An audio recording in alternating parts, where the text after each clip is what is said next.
Kaya nare-remind tayo, do not lean on your feelings. Amen. Amen. Do not lean on your emotions. Amen. Meaning to say, kapatid, whatever the result, stay firm. Sabi mo nga sa katabi mo, stay firm. Stay firm. Walang alisan. Pag sabi walang alisan, Walang alisan. sinabi mo yan ha, walang alisan ha. Amen. Alisan to ha. Whatever the results, it may not good at first, but just wait. Kasi God knows what He is doing. Amen? Amen. And He knows what is best for you. Amen? And God is in control of everything. Amen? Sige po, palakpakan natin si Lord kapatid. But of course, we cannot avoid na tayo po ay nakukonfuse, naguguluhan. Lord, bakit ganito?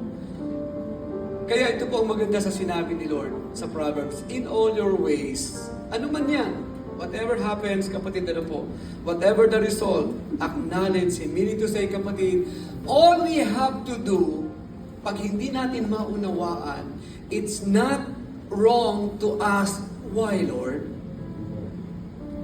Meaning to say, kapatid, pwede natin tanungin ang Diyos, Panginoon, why? Why? And I believe God is generous enough para ipaliwanag sa iyo, anak, ito ang rason kung bakit. Ito ang rason kung bakit. Amen? Especially when if we are facing challenges and problems, kapatid na po sa buhay, it's not wrong to say, Lord, why? Because we are not the first one to ask why. Alam niyo po yung pinaka-biggest why? At sinong gumawa nun? No less than but Jesus Christ Himself. When He was hung on the cross, nalala niyo yung kanya sinabi, Lord, Father, why have you forsaken me? Remember that.